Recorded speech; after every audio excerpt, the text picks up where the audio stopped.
Bueno, pues muy buenos días a todas, a todos. Me da mucho gusto saludarles. Mi nombre es Rafael Caballero Álvarez, para quien no me conozca.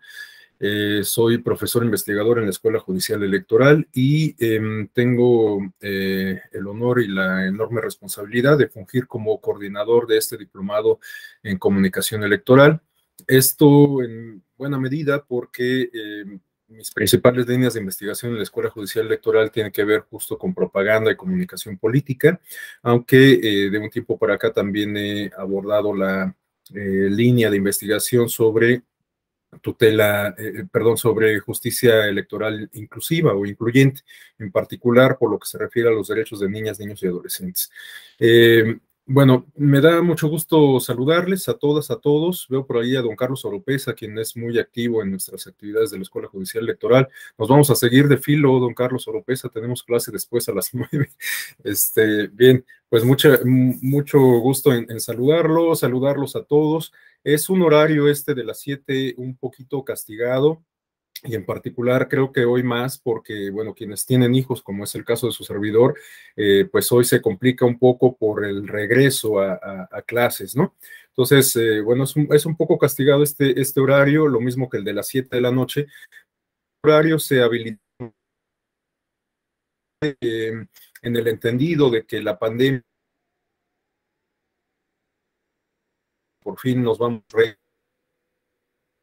a como 2020, bueno, pues mucha gente ya comienza a retomar estas actividades, el tomar pues estas actividades extra profesionales, si se les puede denominar así, que forman parte de esta oferta académica de la Escuela Judicial Electoral. Por eso es que impartir estos diplomados en horarios.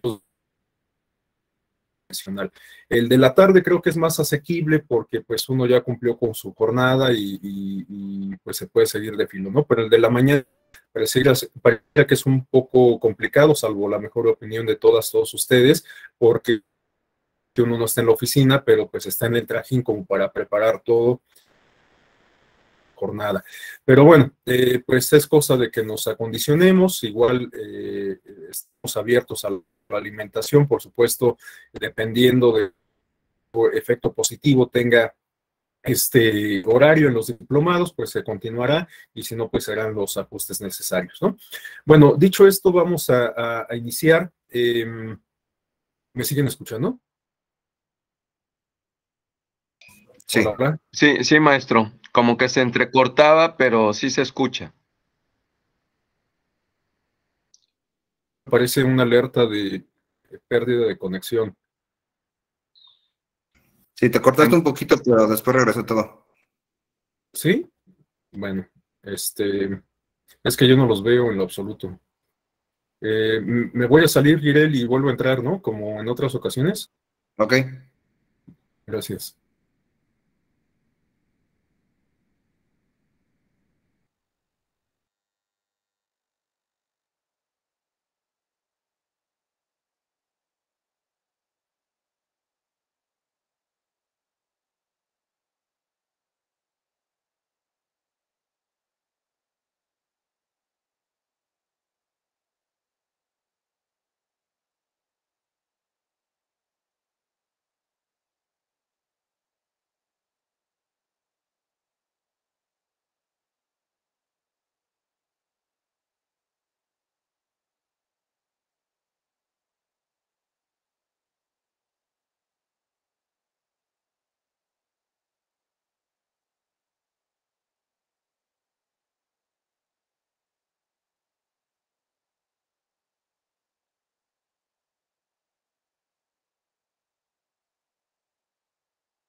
Listo.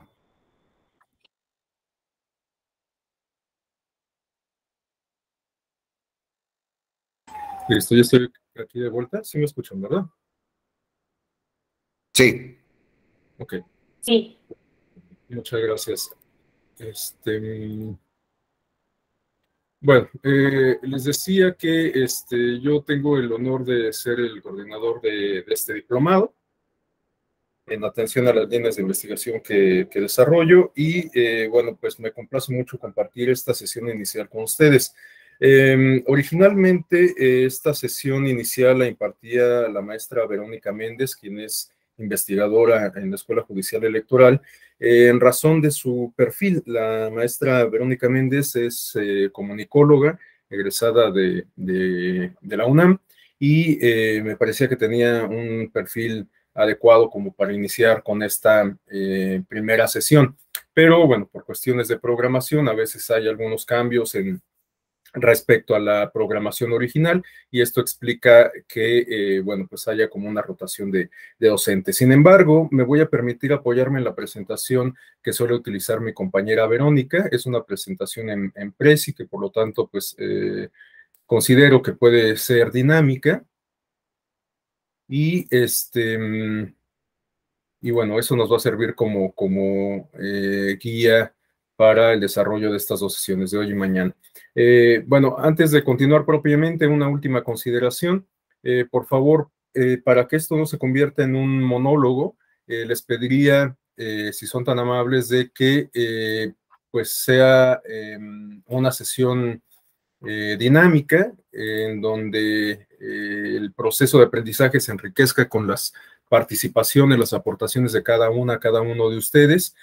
Siempre yo parto de la premisa de esta teoría de la pedagogía de la liberación de Freire, en donde se plantea que, bueno, pues los procesos de aprendizaje justamente se dan con la concurrencia de todos los integrantes del proceso mismo, es decir, que nadie posee el conocimiento absoluto, sino que todo el procedimiento de aprendizaje, de hacerse de saberes, pues depende justamente de la interacción de quienes integran el grupo o, bueno, el proceso en sí, ¿no? Bueno, dicho todo esto, vamos ahora sí a empezar. La primera consideración se refiere a qué es la comunicación. Pero antes de comenzar a discutir esta inquietud o esta interrogante, quisiera también hacer una aclaración respecto al título del diplomado. El título del diplomado, como ustedes bien lo saben, es Comunicación Electoral, pero ciertamente la comunicación electoral como categoría académica, por lo menos su servidor nunca la ha visto escrita en un libro o en un manual o en un documento de literatura especializada sobre comunicación. Lo que tenemos es comunicación política, evidentemente, pero el título de este diplomado tiene este adjetivo de lo electoral, pues quizás porque las autoridades de la Escuela Judicial Electoral y del propio tribunal, considerando que las magistraturas son quienes marcan las directivas de todas las actividades que despliegan las distintas áreas del Tribunal Electoral. Quizás en atención a ello fue que se consideró conveniente incorporar este adjetivo de lo electoral para dejar en claro que de lo que estábamos hablando es de una comunicación que parte de lo electoral, de lo comicial, de las dinámicas de elección popular, pero que permean a otros aspectos de la vida política y social. Y si lo pensamos un poco, en realidad cuando hablamos del modelo de comunicación política, en el caso de nuestro país, en realidad estamos hablando de muchas más cuestiones que no se circunscriben exclusivamente a lo electoral. Ustedes van a tener oportunidad de discutir con mayor detalle cuáles son las características del modelo de comunicación política en nuestro país, pero de manera muy sucinta podríamos decir que estas se refieren a, sobre todo, las normas, las reglas que aplican para propaganda particularmente, pero también para algunas otras cuestiones que buscan prevalecer o hacer prevalecer dos principios torales de nuestro sistema electoral que se refieren a el principio de equidad en la contienda y el principio de imparcialidad. Este segundo, de hecho, se relaciona con el primero. En el caso de México, el modelo de comunicación política incluye no solamente la propaganda, como lo he señalado, sino también algunas otras cuestiones como el uso de recursos públicos o la prohibición del uso de recursos públicos con fines electorales, de acuerdo a lo que establece el artículo 134 de nuestra Constitución, ¿no? Y les decía que hay dos principios que son cruciales en nuestro sistema electoral y que se refiere al principio de equidad y al principio de imparcialidad. El principio de equidad yo creo que es la piedra de toque del sistema electoral. Si lo reflexionamos, casi todo el andamiaje institucional y jurídico está diseñado para hacer prevalecer ese principio de equidad. ¿Por qué se sancionan los actos anticipados de campaña? Porque se vulnera el principio de equidad. ¿Por qué se sanciona un acceso indebido a radio y televisión? Porque se vulnera el principio de equidad. ¿Por qué se sanciona el rebase de topes de gastos de campaña? Porque se vulnera el principio de equidad. Entonces, si lo pensamos, mucho del andamiaje institucional y jurídico, reitero, está pensado para hacer prevalecer este principio que es crucial en nuestro sistema electoral y que también ha resultado sumamente importante en el desarrollo de nuestro país durante la etapa de tránsito a la democracia. Si no hubiéramos enfocado nuestras baterías en hacer prevalecer ese principio de equidad, a lo mejor no hubiéramos logrado concretar este tránsito hacia la democracia formal o la democracia electoral. Porque si atendemos a las características de nuestro sistema político y electoral hasta antes de los años 90, pues sabemos que lo que teníamos era un sistema electoral de competencia nula o de competencia prácticamente inefectiva, ¿no? O nula, como ya lo he comentado.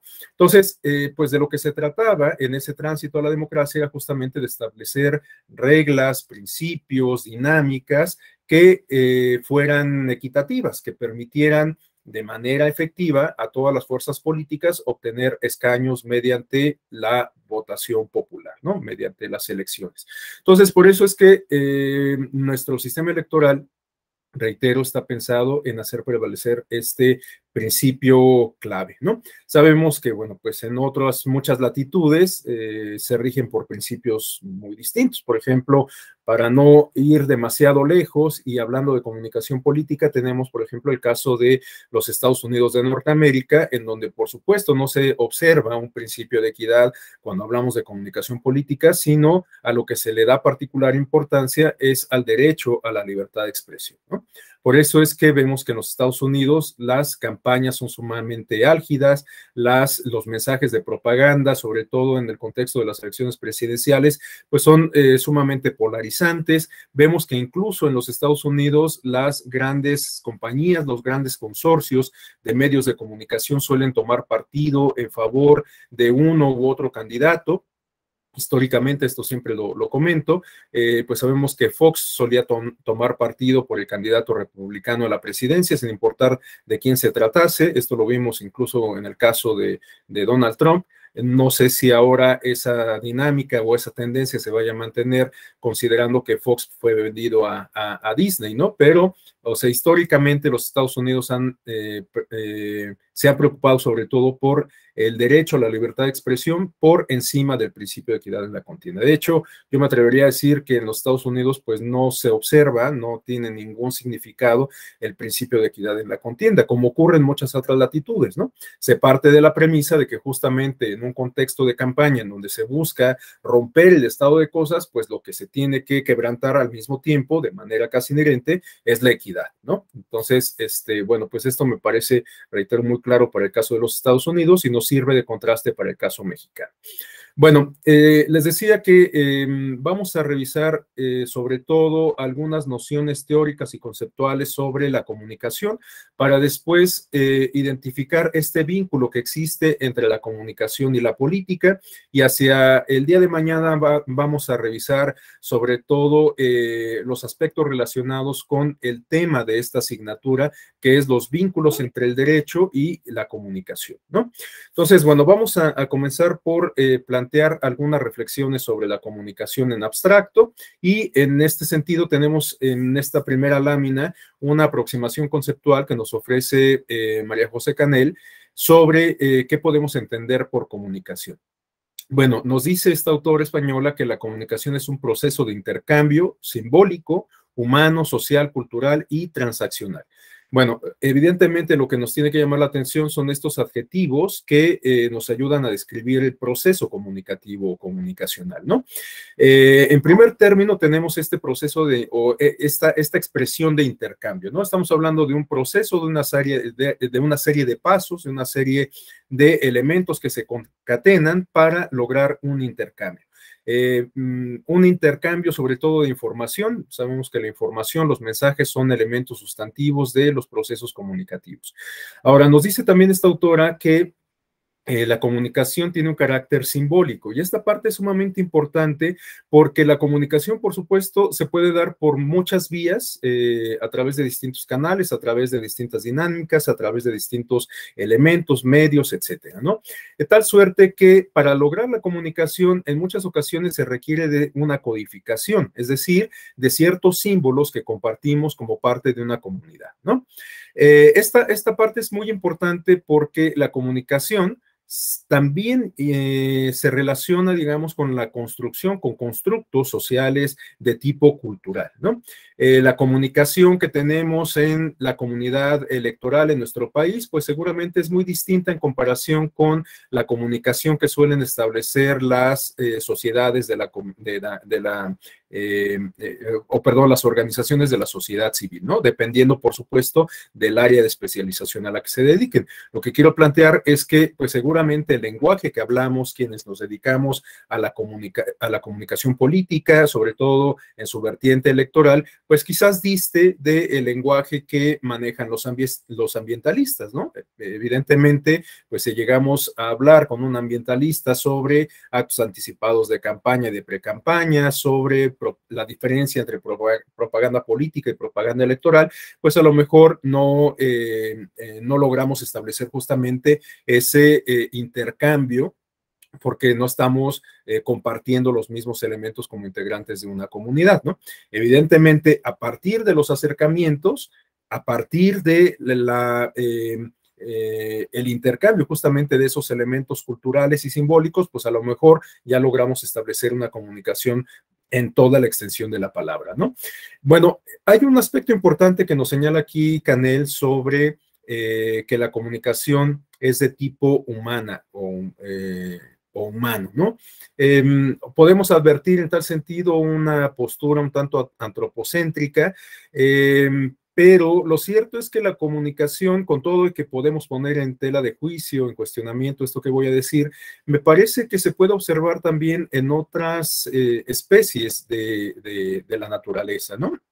Podemos ver, por ejemplo, el caso de los insectos, incluso el caso de los mamíferos que viven en manada, entre algunos otros ejemplos. Ahí finalmente se establecen algunos tipos de comunicación para hacer prevalecer la especie, para hacer prevalecer la especie en términos no solamente del sustento, de la obtención de los recursos, sino también en términos de la procreación, para pues tener descendencia, ¿no? Hay muchas señales que se dan entre las distintas especies para justamente cumplir con para desarrollar esto que estoy planteando, ¿no? La subsistencia de la especie.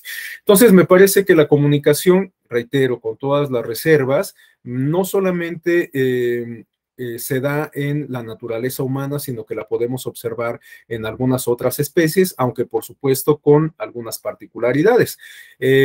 Ahora, otro aspecto que me parece importante de la comunicación humana, evidentemente, se refiere a este otro adjetivo que incorpora Canel sobre lo social, ¿no?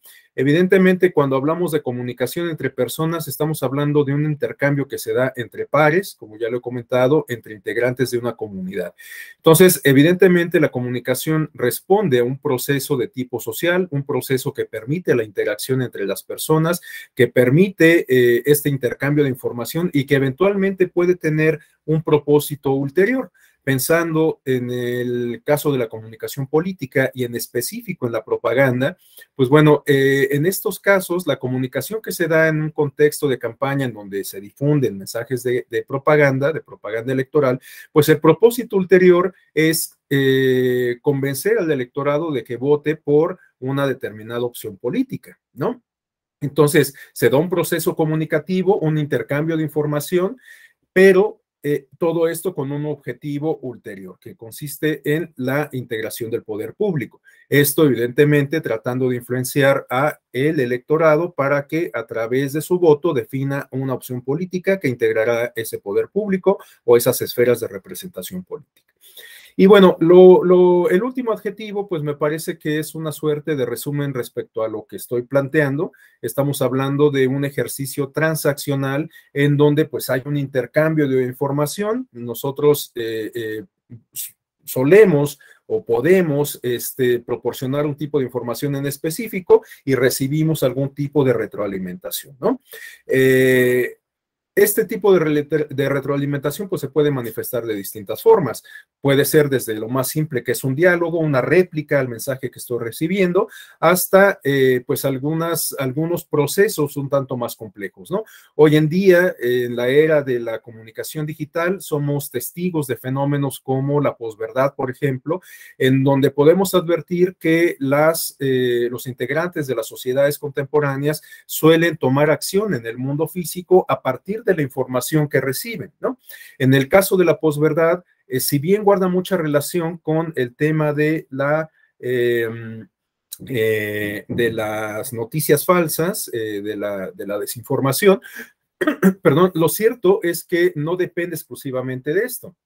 En la era de la posverdad, en realidad de lo que hablamos es de cómo la información puede generar un detonante que motive a las personas a actuar de determinada forma en atención a las emociones. Es decir, que la posverdad tiene este factor de apelar a las emociones para que las personas actúen en consecuencia.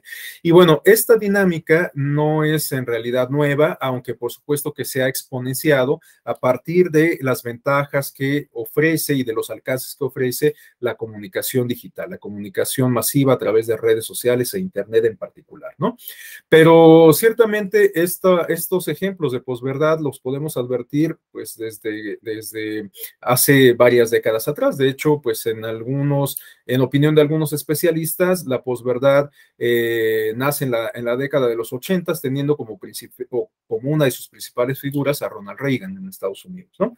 Pero en realidad estas dinámicas que son muy propias de la posverdad, las podemos advertir en la publicidad comercial, por ejemplo, y bueno, pues evidentemente en la comunicación política. Por ejemplo, si lo reflexionamos un poco, pues las campañas de marketing que nos venden este tipo de dispositivos celulares, en realidad no siempre nos hablan de los aspectos técnicos y tecnológicos que poseen los instrumentos, sino más bien la satisfacción que eventualmente podría generar su uso. Es decir, que en muchas ocasiones se soslaya el tema de los píxeles, que es una cuestión técnica, y más bien se nos vende la idea de capturar momentos, ¿no? De capturar memorias, de integrar una memoria gráfica de nuestras vidas, ¿no? Esto es muy común en la publicidad comercial y bueno, también en la comunicación política podemos advertir que por ello es que a la luz de esto que estoy planteando, es muy recurrente que los spots, los mensajes de proselitismo electoral busquen justamente apelar a esta parte emotiva, ¿no? Y por ello es que vemos que en muchas ocasiones los actores políticos suelen recurrir a clichés, por ejemplo, a clichés que además resultan muy cuestionables porque de alguna manera contribuyen a reproducir ciertos estereotipos que siguen colocando en una situación de vulnerabilidad o de desventaja inmerecida a ciertos sectores de la sociedad.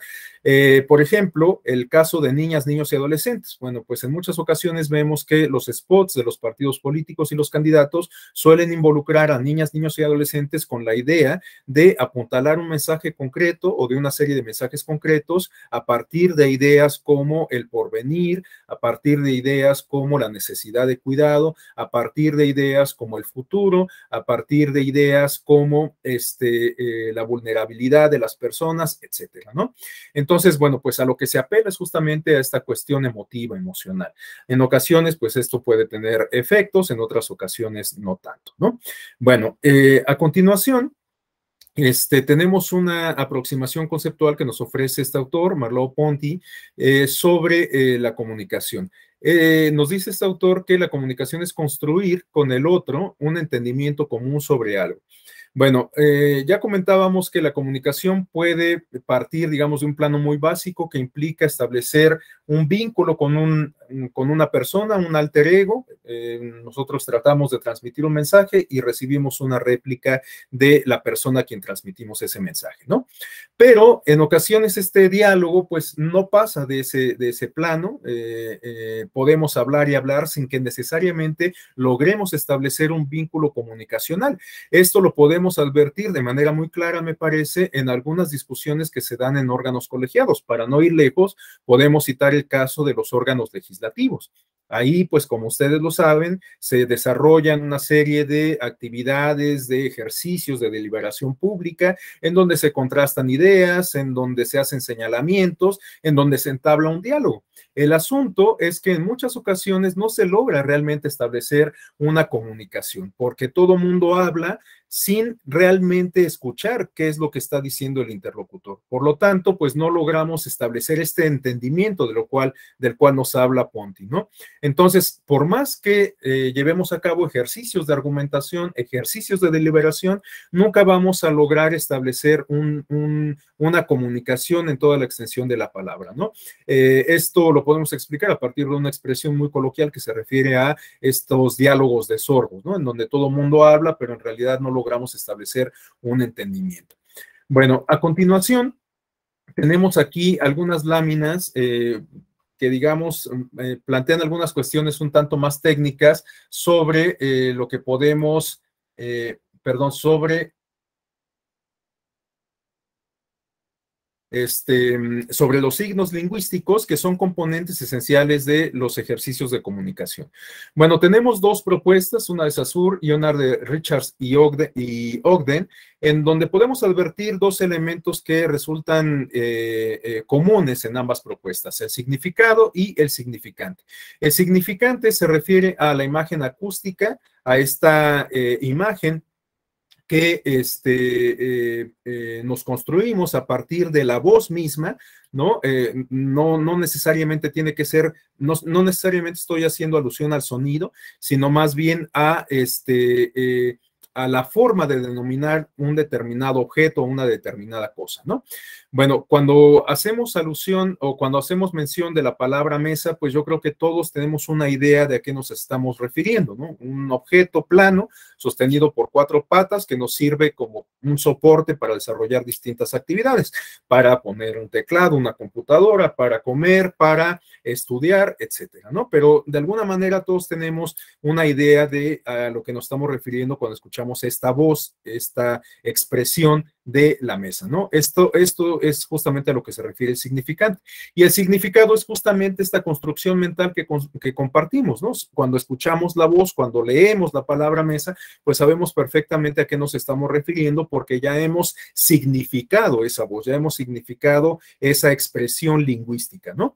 Bueno, estos dos elementos los podemos advertir en las dos propuestas, aunque en el caso de la propuesta de Richard y Ogden, se incorpora un tercer elemento que se refiere a un referente, una cosa real. Bueno, la interpretación que yo le doy es cuando podemos incorporar un objeto material a esta construcción a esta construcción lingüística y mental, ¿no? Cuando hablamos de un árbol, pues bueno, sabemos que estamos haciendo referencia justamente a un objeto vegetal que nace de la tierra, que es de madera y que tiene hojas en su cúpula, ¿no? Esta es la idea que tenemos, es el significado que hemos dado a la voz lingüística, a la palabra de árbol. Pero lo cierto es que en este planteamiento que nos hacen estos autores, en muchas ocasiones, cuando hablamos de significado y significante, quizás requerimos de saber a qué estamos haciendo alusión, no en el plano inmaterial, sino en el plano físico, en el plano de la realidad, ¿no?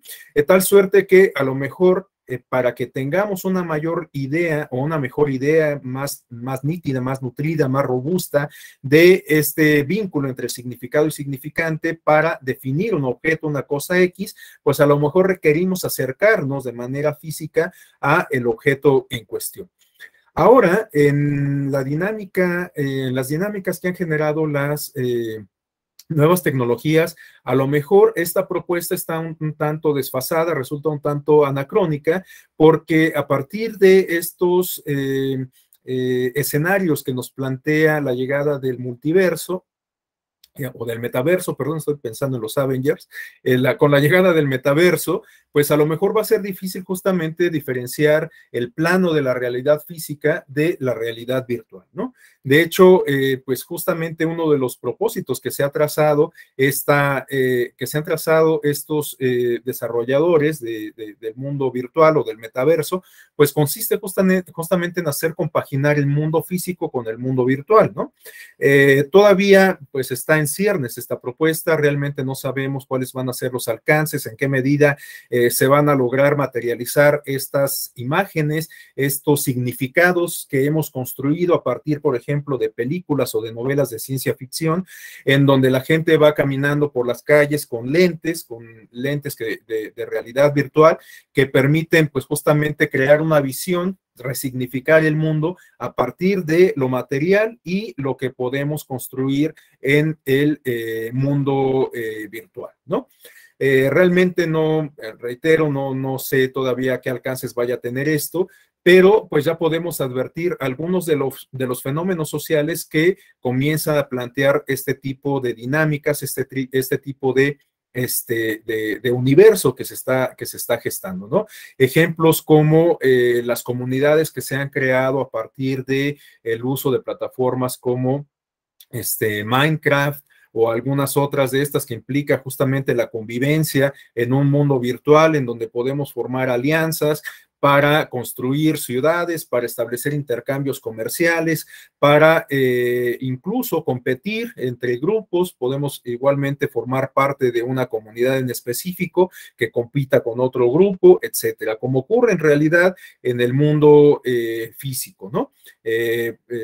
Estoy utilizando la expresión no en sentido, digamos, peyorativo, sino en sentido la expresión de competencia, me refiero. No en sentido peyorativo, sino en sentido, pues digamos, común, en sentido de la cotidianidad. Por ejemplo, en el ámbito laboral, pues bueno, en realidad estamos compitiendo cuando deseamos escalar en el lugar en donde trabajamos, cuando aspiramos a tener una posición mejor, un mejor salario, pues entramos en competencia con otros colegas, ¿no?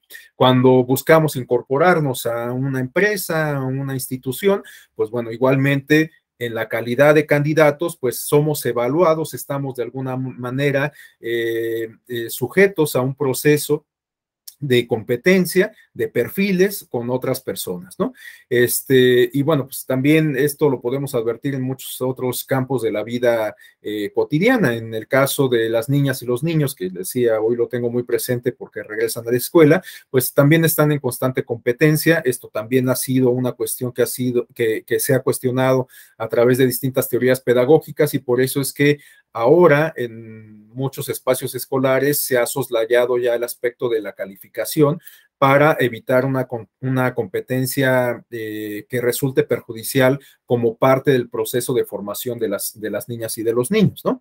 Pero bueno, esa es una discusión aparte. El caso es que siempre estamos en una permanente competencia y esto pues puede también ser parte de una variante o una consecuencia de los procesos comunicativos, ¿no? Bueno, todo esto lo comentaba por los retos que nos implanta o que eventualmente nos puede implantar, nos puede plantear el metaverso. Bueno, a continuación tenemos aquí algunos modelos de análisis para la comunicación. La maestra Verónica Méndez identifica recoge tres modelos para el análisis de la comunicación. Todavía estamos hablando de la comunicación en abstracto, todavía no entramos a la parte de la comunicación política.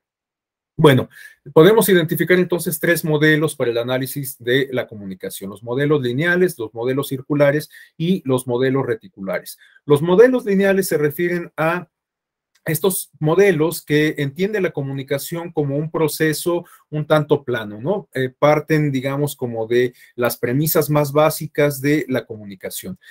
Como lo podemos advertir en la lámina, estos modelos conciben la comunicación como un proceso lineal y unidireccional entre dos polos. Les decía que se refiere al esquema más básico porque es el que nos habla de los emisores y los receptores, ¿no? Dos personas, dos antípodas, en donde se puede establecer un diálogo, una comunicación a partir de ese intercambio de mensajes, ¿no? Es un plano muy básico de la comunicación. Y el siguiente modelo se refiere a los esquemas circulares. Aquí podemos advertir que se introduce la retroalimentación y estos esquemas conciben la comunicación como un proceso de ida y vuelta entre dos o más polos con igual o distinta capacidad de influencia. En este caso ya no, estamos hablando quizás también del mismo esquema en donde hay un emisor y un receptor, pero aquí estamos hablando de un ejercicio sumamente importante que consiste en la retroalimentación y en la eventual influencia que puede ejercer un polo sobre el otro, ¿no? De tal suerte que en este intercambio de comunicación eventualmente se puede lograr persuadir al otro, al alter ego, del mensaje que buscamos transmitir, ¿no? O sea, ya no nada más hay un cambio de un intercambio de comunicación, ya no solamente se da este ejercicio transaccional del cual hablamos hace rato, sino que además se puede trascender ese plano para lograr un objetivo ulterior. Nuevamente vuelvo al ejemplo de la comunicación política. En el caso y sobre todo en la propaganda, cuando recibimos mensajes de propaganda, pues estamos estableciendo de alguna manera un vínculo comunicativo entre ciudadanía y actores políticos, partidos y candidatos, ¿no? Los emisores son los partidos y los candidatos quienes nos hacen saber sus propuestas de campaña, nos están transmitiendo esa información.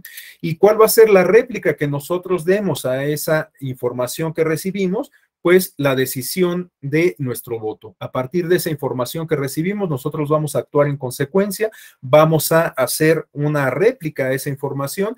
Si nos logró convencer, si nos logró persuadir ese candidato de ese partido, pues muy probablemente entonces vamos a otorgarle nuestro voto. Si no fue así, si más bien consiguió desalentar nuestro voto a su favor, pues bueno, seguramente vamos a votar entonces por una opción política distinta. Entonces ahí podemos advertir que se da este proceso de intercambio de información, pero que además hay una réplica posterior, un intercambio que se da con posterioridad, ¿no?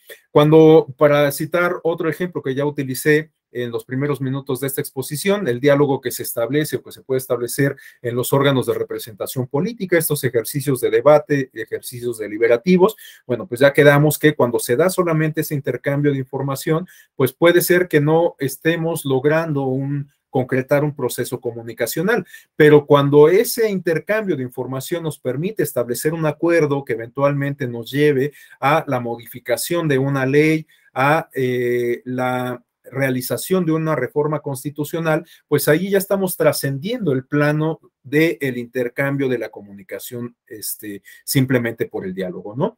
Entonces, cuando llegamos justamente a concretar una reforma constitucional, es porque sí estuvimos abiertos, o bueno, las y los legisladores estuvieron abiertas a este intercambio de información y a dejarse persuadir, a escuchar y entender opiniones distintas, a valorar esas opiniones distintas para lograr establecer un acuerdo, ¿no? No necesariamente es que renuncien a la postura distinta, a la postura inicial que habían planteado, aunque también puede ser, por supuesto, pero no necesariamente necesitan renunciar a su postura original para lograr establecer un acuerdo, ¿no? Un acuerdo que nos permita avanzar en un objetivo ulterior, como en este caso lograr una reforma legal o una reforma constitucional. Y bueno, el último esquema se refiere a los modelos reticulares. En este caso estamos hablando de esquemas que conciben la comunicación como un proceso en red en el que intervienen más de 3 elementos con incidencia relevante y que constituyen procesos de distribución de la significación o la información. Estamos hablando del siguiente nivel justamente de los modelos circulares, en donde podemos advertir que ya no solamente estamos hablando, digamos, como de un círculo en donde establecemos el diálogo y logramos alcanzar un objetivo final o un objetivo que nos hayamos trazado, sino que en este caso de los modelos reticulares estamos hablando que a lo largo de todo ese proceso, a lo largo de todo ese círculo, se pueden dar distintos intercambios, se pueden dar distintas dinámicas en esos intercambios de información, ¿no?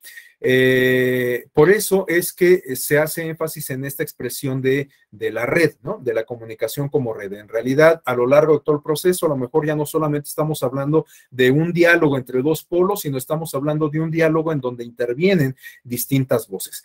Nuevamente, volvemos al ejemplo de los órganos legislativos, pues ahí todas las opciones, todas las fracciones parlamentarias pueden manifestar sus posturas, sus propuestas sobre una misma reforma, sobre un mismo objeto de discusión, ¿no? Entonces, al final, cuando vayamos a modificar la ley es quizás porque ya hemos escuchado todas las voces, porque hemos escuchado todas las posturas y porque hemos identificado cuáles son las mejores decisiones para modificar ese marco regulativo, regulatorio, legal o constitucional, etcétera, ¿no? Entonces, a lo largo de ese proceso, pues escuchamos distintas voces e incluso para robustecer más este planteamiento que estoy haciendo, podemos citar las experiencias de Parlamento abierto, en donde ya no solamente se da un diálogo entre representantes populares, entre legisladoras y legisladores y legisladoras, sino que se abre la puerta para que otros actores, un tanto ajenos al proceso legislativo, tomen parte de ¿no? Actualmente, como ustedes lo saben, doy por hecho que lo saben, se está llevando a cabo un ejercicio de Parlamento abierto de cara a una reforma electoral. Este ejercicio de Parlamento abierto pues permite justamente la intervención de representantes de organizaciones de la sociedad civil o incluso de ciudadanas y de ciudadanos en lo individual. Si nosotros deseamos exponer una propuesta a los legisladores sobre algún tópico en específico de la materia electoral con el propósito de que se influya justamente a las y los legisladores para que se incorpore esa propuesta, pues lo podemos hacer a través de esta figura del Parlamento abierto. Entonces vemos que el proceso deliberativo se abre ya no solamente ya no solamente se circunscribe al órgano legislativo, sino que se abre a otras áreas de la sociedad. Entonces podemos ver que el proceso comunicacional pues igualmente se expande, ¿no? Entonces ahí creo que con este ejemplo se ilustra mejor lo que estoy comentando sobre estos modelos reticulares planteados en red. Bueno, estas láminas se refieren a algunos esquemas sobre los procesos comunicacionales. Aquí este modelo de Shannon y Weber nos habla de el esquema lineal que comentábamos en la lámina previa, ¿no? Cómo se da este intercambio de información entre un emisor y un receptor. Los dos polos que se encuentran distantes y que se unen a partir justamente de este proceso comunicacional. Bueno, en este proceso comunicacional podemos advertir varios elementos, ¿no? Podemos advertir evidentemente el mensaje, o sea, este es el objeto, la cosa, el contenido que buscamos transmitir, es lo que queremos que le llegue a este otro, a este actor, y para ello, pues tenemos que hacer uso de algunos elementos que nos permitan justamente transmitirlo. Bueno, evidentemente hablando del tipo de comunicación que se busca establecer y también hablando del tipo de interlocutores, pues estos elementos pueden variar, ¿no? Por ejemplo, para volver al caso de la propaganda política, bueno, pues sabemos que esta se difunde, propaganda política electoral, esta se difunde a través de medios masivos de comunicación, incluidos ahora los digitales. Entonces, algunos medios que nos sirven de transmisores son justamente la radio, la televisión, la prensa escrita y ahora las redes sociales e internet. Aunque también hay algunos otros medios de transmisión en la materia electoral, un tanto más rústicos, que se refieren, por ejemplo, a la pinta de bardas o a la colocación de anuncios espectaculares, ¿no? Bueno, como ya quedamos que la comunicación implica de alguna manera también la significación de los mensajes, pues también podemos hablar de señales, ¿no? De cuestiones simbólicas que se encuentran inmersas en estos procesos de comunicación. Y bueno, finalmente tenemos acá el receptor, el interlocutor al cual deseamos hacer llegar nuestro mensaje y como ya quedamos, pues eventualmente se puede perseguir un propósito ulterior que no se limite únicamente al establecimiento del diálogo, ¿no? Eventualmente, a través del diálogo podemos persuadir a nuestro interlocutor, convencerlo de nuestros argumentos y con ello pues ya logramos tener una comunicación de determinado tipo, ¿no? Ya no se quedó solamente en este intercambio de palabras, de argumentos, de significados, sino que la comunicación logró trascender un plano más allá, ¿no? Para ilustrar esto que estoy comentando, pensemos en estas conversaciones que solemos tener de tipo cortés cuando acabamos de conocer a alguien o cuando, pues simplemente estamos matando el tiempo. No sé, pienso en estas experiencias que solemos tener cuando acudimos al dentista, a una consulta médica y que mientras estamos haciendo antesala para que nos reciba el médico, el odontólogo, pues establecemos ahí un diálogo con otro paciente, ¿no? Pues podemos hablar prácticamente de cualquier cosa, del partido de fútbol, de la pelea de box del Canelo, del calor, del tráfico, del regreso de los niños a la escuela, etcétera. Pero estamos en realidad teniendo una conversación, estamos teniendo un intercambio de información ciertamente, pero no va a tener ninguna trascendencia. Cuando yo entre a la consulta, pues seguramente ya ahí me voy a despedir de esta persona y muy probablemente jamás en la vida la voy a volver a ver. De tal suerte que no trascendimos justamente este plano básico de la comunicación, no logramos en realidad trascender ese plano un tanto superficial, ¿no? Bueno, a continuación tenemos un esquema que nos plantea Laswell, que según lo entiendo yo, se refiere a uno de los esquemas clásicos para definir los procesos o para describir los procesos comunicativos, ¿no? Laswell plantea que los procesos comunicativos se pueden construir o se pueden explicar a partir de las respuestas que se ofrecen a preguntas clave. ¿Cuáles son estas preguntas clave? Bueno, ¿quién? ¿Quién emite el mensaje? ¿Quién es el interlocutor a partir del cual se detona el proceso comunicacional, ¿no? La siguiente pregunta se refiere a qué dice, es decir, justamente a cómo se construye el mensaje, es decir, cuál es el contenido que ese interlocutor germinal busca transmitir a un alter ego, a otro interlocutor, ¿no? ¿Por qué canal? Es decir, ¿cuáles son los medios que nos permiten transmitir estos mensajes? ¿Cuál es el medio tecnológico o formal para transmitir ese mensaje? Bueno, cuando hablamos de medios tecnológicos, nuevamente estamos haciendo referencia a radio, televisión, prensa escrita, ahora a redes sociales e internet, etcétera. Pero pues también podemos hablar de un medio elemental y básico que se refiere a la escritura o al habla. De hecho, el habla pues es el medio básico, el medio más elemental para establecer una comunicación. Y la siguiente pregunta se refiere a quién, es decir, a cómo, o mejor dicho, a la identificación de ese interlocutor. No estamos hablando al aire, no buscamos transmitir un mensaje para ver quién lo capta, sino que necesitamos identificar a ese alter ego, necesitamos identificar a ese interlocutor al cual le vamos a dirigir ese mensaje. Esto resulta crucial cuando hablamos justamente de la comunicación política o también de la comunicación en la que se basa la publicidad comercial, ¿no? Porque justamente de lo que se trata es de identificar a ese interlocutor para poder transmitir un mensaje en específico. Esto con el objeto de lograr ese intercambio, ¿no? O ese actuar del interlocutor. De hecho, a eso se refiere justamente la última pregunta que se plantea este esquema de Laswell. ¿Cuáles son los efectos de ese ejercicio comunicacional que estamos tratando de llevar a cabo, ¿no? Hablando de comunicación política, de nuevo, cuando se busca transmitir un mensaje, pues ya quedamos reiteradamente, lo hemos comentado, que lo que se busca es lograr persuadir al elector, a la electora de que vote por nosotros, ¿no? ¿Cómo lo vamos a lograr? Pues justamente a partir de la identificación del electorado y de la identificación del mensaje preciso para ese electorado, ¿no? Hoy en día, esto me parece que se advierte de manera mucho más clara a partir de las estrategias de marketing que suelen utilizar los equipos de campaña de los candidatos y de los partidos políticos alrededor de todo el mundo, ¿no?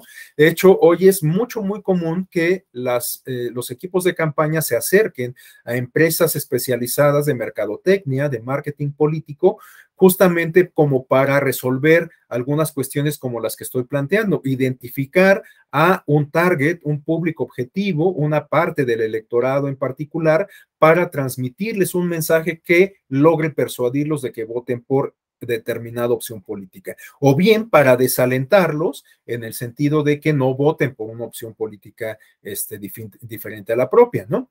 Recordemos que, por ejemplo, la propaganda electoral no solamente busca difundir las propuestas propias, no solamente busca dar a conocer las virtudes o las cualidades de los candidatos, de los emisores de los mensajes, de los partidos y de los candidatos, sino que eventualmente puede enfocarse en hacer señalamientos de los demás actores en la contienda, ¿no? De tal suerte que es perfectamente válido que en la propaganda electoral se critique a los demás actores en la contienda política. Esto es lo que conocemos como las propagandas o las campañas negras, ¿no? Son perfectamente válidas. Obviamente hay ciertos límites a este tipo de propaganda. Esto implica también, pues, por supuesto, ciertas restricciones al ejercicio de la libertad de expresión, ¿no? Por ejemplo, para continuar con el caso mexicano, bueno, pues en nuestro país no se permite la calumnia. Esto evidentemente en ningún país se debería de permitir, pero en el caso mexicano explícitamente sabemos que está vedada la calumnia electoral. No podemos atribuir a un actor político determinado ciertas conductas infractoras o delitos sin presentar las pruebas, ¿no?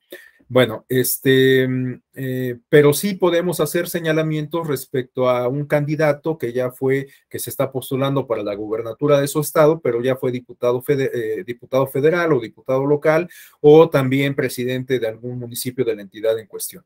Bueno, pues entonces podemos hacer señalamientos sobre ese candidato y su gestión como diputado local o federal o como presidente municipal. Eso es perfectamente válido. Lo que buscamos es desalentar los votos en favor de esa opción política distinta a la propia, ¿no?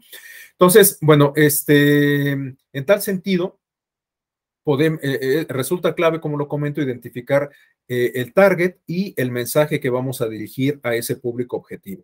Hoy, por eso también resulta tan importante la discusión de experiencias como la de Cambridge Analytica y la injerencia que eventualmente pudo haber tenido en la elección presidencial de Donald Trump, o bueno, la elección presidencial de Estados Unidos donde resultó electo Donald Trump, y el resultado de Brexit en el Reino Unido, ¿no?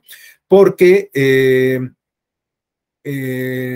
muy probablemente, de acuerdo a la evidencia que ha quedado ya mostrada al mundo, Cambridge Analytica aprovechó información personal de miles de usuarios de Facebook como para hacerles llegar mensajes específicos por microsegmentos para persuadirlos justamente de que votaran en determinado sentido.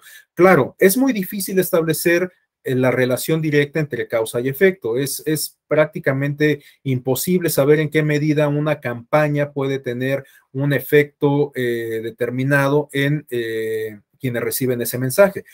Podemos establecer un vínculo a partir de una construcción, de una metodología sumamente intrincada, sumamente rigurosa, como para dar cuenta de que, pues sí, una campaña eventualmente puede tener influencia en los resultados electorales. Pero esta vinculación, esta hipótesis, pues justamente se plantea en estos términos. Me parece que es sumamente difícil establecer con contundencia una relación causa-efecto, una relación entre una campaña electoral y el efecto que puede tener en el resultado electoral.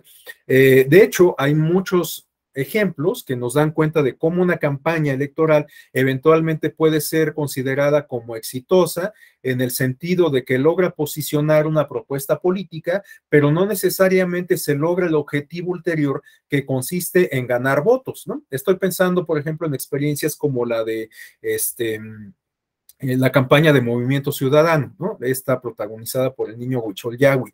Bueno, este jingle seguramente todo lo tenemos ya grabado en el subconsciente, ya forma parte de la cultura popular, pero eso no necesariamente se ha traducido en votos para el partido Movimiento Ciudadano, ¿no? Entonces tenemos ahí un caso justamente de cómo podemos hablar de una propaganda que pudiéramos calificar como exitosa porque logra posicionar la propuesta, porque logra hacer que los interlocutores, en este caso los electores e incluso los no electores, porque hasta los niños tararean el jingle del Movimiento Ciudadano, bueno, pues logra posicionar este contenido en amplios sectores de la población, pero no necesariamente se cumple con el objetivo ulterior, como lo comento. En este caso, no necesariamente el hecho de que esta campaña se haya vuelto tan popular, el hecho de que todo el mundo cante la canción, el jingle, el tema musical, no necesariamente eso se traduce en mayores votos para Movimiento Ciudadano. Aunque, bueno, pues también podemos advertir que ciertamente Movimiento Ciudadano ha venido ganando terreno en términos electorales. Hoy en día, pues tenemos dos de los estados más importantes, sobre todo por lo que aportan en términos de Producto Interno Bruto a la economía nacional, que son gobernados por Movimiento Ciudadano. Estamos hablando de Jalisco y Nuevo León, ¿no? Entonces, bueno, todo esto para explicar el esquema de Laswell sobre cómo podemos identificar los componentes de un proceso comunicativo respondiendo a preguntas clave. ¿Quién emite el mensaje? ¿Qué dice tal mensaje? ¿Cómo se construye ¿Por qué canal se transmite? ¿A quién va dirigido? ¿Y cuáles son los efectos que consigue todo ese procedimiento, todo ese proceso? Bueno, a continuación tenemos aquí una imagen que nos habla del esquema de la teoría de la aguja hipodérmica, que si no me equivoco también es de Laswell, y tenemos dos ejemplos de reclutamiento militar durante la época de la Guerra Fría. Dos ejemplos de cartel que se han vuelto muy clásicos, sobre todo el de la izquierda, porque es más cercano a nosotros, de los Estados Unidos, donde aparece este personaje del tío Sam, haciendo un señalamiento sobre las personas, invitándolos justamente a que se recluten al ejército, ¿no? Bueno, esta imagen se ha vuelto clásica y podemos establecer un análisis muy interesante en términos de significancia, ¿no? Vemos elementos justamente simbólicos relacionados con el patriotismo, con el nacionalismo norteamericano. Sabemos que los norteamericanos suelen externar su nacionalismo a la menor expresión. Bueno, también los mexicanos, por supuesto, pero en el caso de los norteamericanos me parece que es todavía más evidente, ¿no? Ellos suelen hacer playeras o prendas con la bandera de los Estados Unidos. En el caso de México, la bandera nacional pues tiene un trato casi sacro. De hecho, recordemos que hay una ley de símbolos patrios que prohíbe darle ciertos usos a la bandera nacional. Pero en el caso de los Estados Unidos, bueno, pues hacen paliacates con la bandera norteamericana, prendas, como ya lo he comentado. Suele ser muy común que los deportistas se envuelvan en la bandera norteamericana, que los uniformes estén diseñados con la bandera norteamericana. Hemos visto muchos ejemplos de boxeadores, para no ir muy lejos, un personaje de la cultura popular norteamericana y yo creo que también de la mexicana, Rocky Balboa, de esta serie de películas protagonizadas por Sylvester Stallone, pues explota mucho estos aspectos simbólicos del nacionalismo, comenzando por el calzoncillo que utiliza, ¿no? Bueno, todo esto para hablar justamente de la significancia o de cómo se significan algunos elementos, en este caso, del nacionalismo. Ahora, hablando de comunicación, vemos cómo esos aspectos que se significan pueden tener un determinado o pueden perseguir un determinado propósito. En este caso se busca alentar el reclutamiento militar de las nuevas generaciones, apelando justamente a este aspecto de la nacionalidad, del patriotismo norteamericano, ¿no? Y bueno, pues tenemos igualmente un ejemplo para el caso de la Unión Soviética, o sea, tenemos un militar que aparece vestido de rojo, que es un símbolo de la bandera de la ex Unión Soviética. Recordemos que pues, la bandera de la ex Unión Soviética era roja y que aparecían cruzados la hoz y el martillo, ¿no?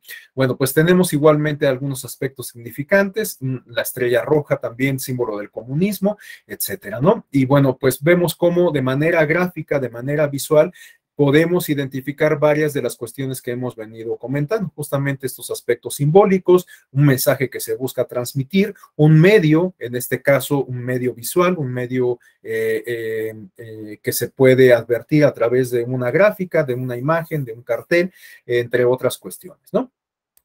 A continuación, tenemos este esquema que nos plantea Osgood, perdón, y no sé realmente cómo se pronuncia, vamos a decir que se pronuncia Schramm, y podemos advertir un esquema de comunicación que de alguna manera también se refiere a las cuestiones que hemos venido comentando, sobre todo a estos modelos reticulares, ¿no?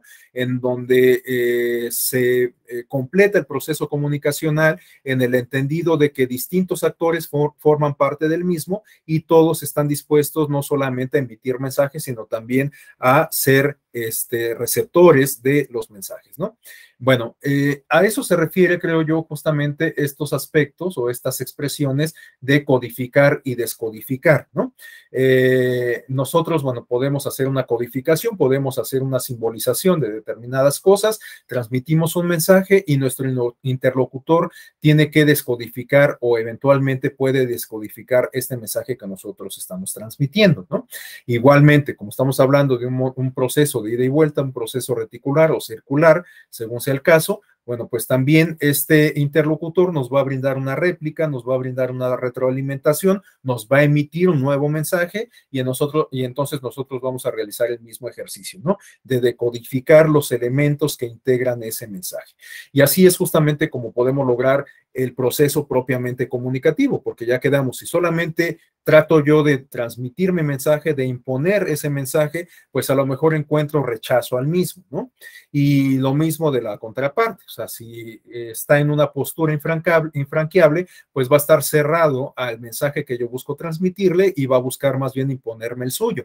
Justamente cuando vamos a lograr establecer el proceso comunicacional, como ya lo he señalado reiteradamente, es cuando logramos este proceso de decodificación, ¿no? Este proceso de apertura, este proceso de abrirnos a recibir el mensaje en toda la expresión en toda la amplitud de la expresión, abrirnos a recibir el mensaje de quien lo emite, ¿no?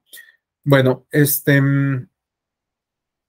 este esquema también nos habla de los modelos reticulares, estos modelos que no son lineales, que no se refieren a una comunicación que se da entre dos polos, sino una comunicación que se da justamente en círculos, ¿no? En donde pueden haber distintas interacciones a lo largo del proceso de comunicación que se establece eventualmente entre los polos, ¿no? Incluso, bueno, pues en un esquema de estos reticulares, pues estamos hablando de que muy probablemente ya no se dé una comunicación solamente entre dos polos, sino pues más bien de manera grupal. Recordemos esta expresión de la red, ¿no? Pensemos, por ejemplo, en la comunicación que se da justamente en la red, a través de las redes sociales, ¿no? De esta versión 2.0 que nos ofrece Internet. Bueno, pues en esta versión 2.0 estamos hablando de una comunicación de tipo horizontal que pues se distancia justamente de los modelos tradicionales de comunicación de los medios electrónicos, como la radio y televisión, en donde podemos advertir justamente el modelo lineal. En la radio y la televisión lo que tenemos es un emisor, hablando, por ejemplo, de la propaganda política electoral, un emisor que son los partidos políticos que utilizan los medios electrónicos, radio y televisión, para transmitir su mensaje, y los electores o la ciudadanía, que son los receptores de ese mensaje, ¿no? Entonces, ahí tenemos el esquema tradicional en el plano lineal. Pero en la versión 2.0 de Internet, que incorpora las redes sociales, de lo que hablamos justamente es de un intercambio de información en red. Ya no tenemos ese esquema lineal en donde establecemos un vínculo entre un receptor y entre un emisor y un receptor, sino que aquí estamos hablando de que existen miles de emisores y miles de receptores. Lo que nos ofrecen justamente las redes sociales es la posibilidad de que seamos consumidores de contenido y al mismo tiempo generadores de contenido.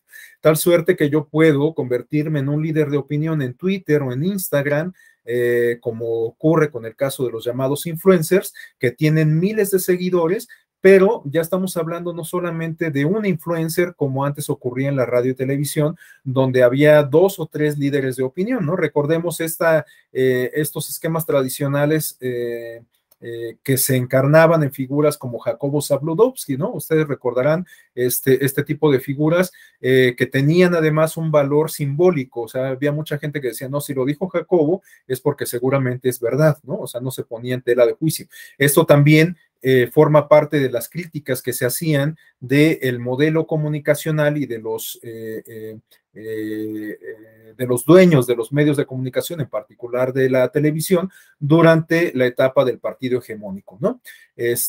Pero bueno, pues ahora estamos hablando de un esquema completamente distinto, un esquema en donde ya no solamente tenemos un líder de opinión, no solamente tenemos un representante de la opinión pública, sino que la opinión pública se construye desde distintos frentes, ¿no? Entonces, pues ahora tenemos influencers al por mayor, gente que tiene miles o cientos o millones de seguidores alrededor del mundo, ¿no? Entonces, aquí en el caso de las redes sociales, pues justamente estamos hablando de estos modelos reticulares, en donde ya no solamente tenemos este esquema lineal entre receptor y emisor, sino que podemos hablar de miles, cientos, millones de emisores y receptores que establecen vínculos comunicacionales de manera permanente y sumamente intrincados. Bueno, estos esquemas me los voy a pasar para ir entrando al tema de la comunicación política.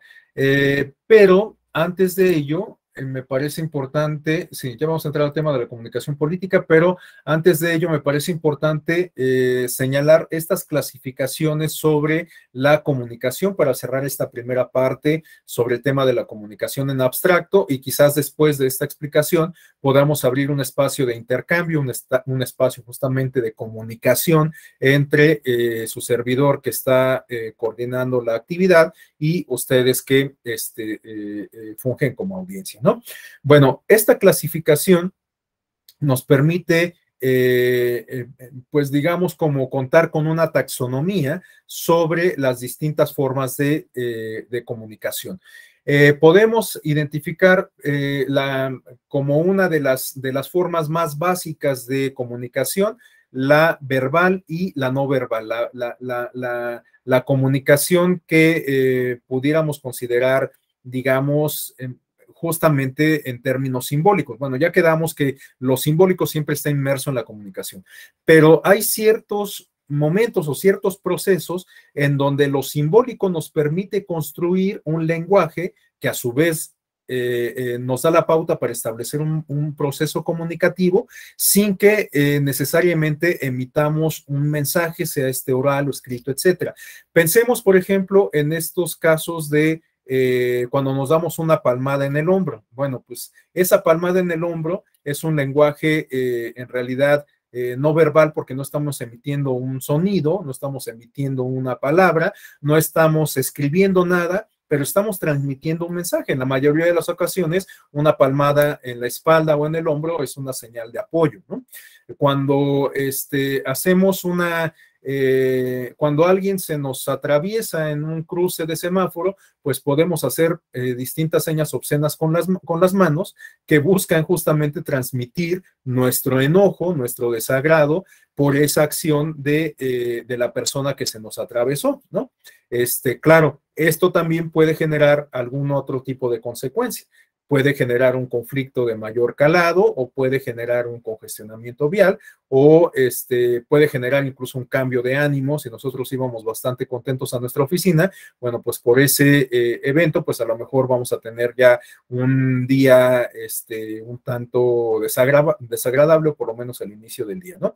Entonces, vean cómo a partir de ese ejercicio de comunicación no verbal, pues podemos lograr generar un cambio o generar un efecto ulterior, ¿no? A partir de una comunicación casual, de una comunicación fortuita que se da por ese intercambio,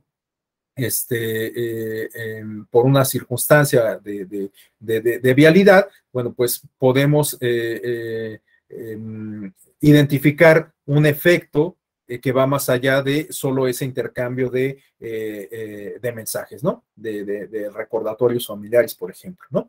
Bueno, pensemos también en el caso de la comunicación que se clasifica a partir de el tipo de participantes que involucra tal comunicación, ¿no? En tal sentido, podemos hablar de comunicación intrapersonal, de comunicación interpersonal, de comunicación colectiva y de comunicación en masa. Va de la mano de la clasificación de los medios de comunicación. Bueno, cuando hablamos de la comunicación intrapersonal, pues evidentemente estamos hablando de una comunicación muy, muy cercana, ¿no? Incluso podríamos hablar de una comunicación de tipo subjetiva, ¿no? Cuando nosotros reflexionamos sobre nosotros mismos, cuando nosotros somos sujetos, por ejemplo, a un proceso de terapia, pues a lo mejor detonamos un proceso de comunicación subjetiva con nosotros mismos. Cuando nos cuestionamos nuestro actuar, cuando nos cuestionamos justamente lo que nos está haciendo sentir de determinada forma, pues estamos estableciendo un diálogo con nosotros mismos, ¿no? Cuando hablamos de una comunicación interpersonal, pues estamos hablando justo de una comunicación con otras personas, con otros pares, a partir de pues, distintos medios o mediante distintos medios. Puede ser a través de una carta, puede ser a través de un correo electrónico, puede ser a través de un posteo en Facebook, etcétera, ¿no? Cuando hablamos de una comunicación colectiva o masiva, pues ahí estamos hablando de una comunicación que se da particularmente cuando nos apoyamos de algún medio de comunicación, ¿no? Porque, bueno, para las dos primeras clasificaciones, la interpersonal y la intrapersonal, a lo mejor no necesitamos de ningún medio de comunicación más allá de los medios rústicos, como el lenguaje, ¿no? Cuando nosotros establecemos un diálogo, pues simplemente requerimos establecer este vínculo a través del habla, del lenguaje. Pero cuando escribimos un correo electrónico, cuando nos comunicamos a través de un correo electrónico, de un mensaje de WhatsApp, pues ya estamos necesitando de un dispositivo que nos permite establecer ese vínculo comunicacional. Requerimos necesariamente de un vehículo. Y bueno, dependiendo del vehículo, puede ser que esta comunicación tenga mayores alcances o mayores dimensiones, ¿no? Cuando hablamos de la televisión, pues ya estamos hablando de que el mensaje se puede transmitir, televisión o radio o prensa, estamos hablando de que el mensaje se puede transmitir a un mayor número de personas. Cuando hablamos de las redes sociales y de Internet, pues estamos hablando de que la comunicación prácticamente no encuentra ningún límite. Se puede transmitir a cualquier persona sin que reparemos en las distancias, sin que reparemos en los usos horarios, sin que reparemos incluso en el idioma. Hoy tenemos muchas opciones, muchas herramientas tecnológicas que nos permiten traducir los mensajes de manera inmediata para transmitirlos a distintos idiomas, ¿no? Entonces, bueno, pues a través de las redes sociales se han magnificado, se han exponenciado los alcances de la comunicación masiva. Ahora, aquí hago una pequeña pausa únicamente para plantear la evolución de los medios de comunicación que nos plantea el autor alemán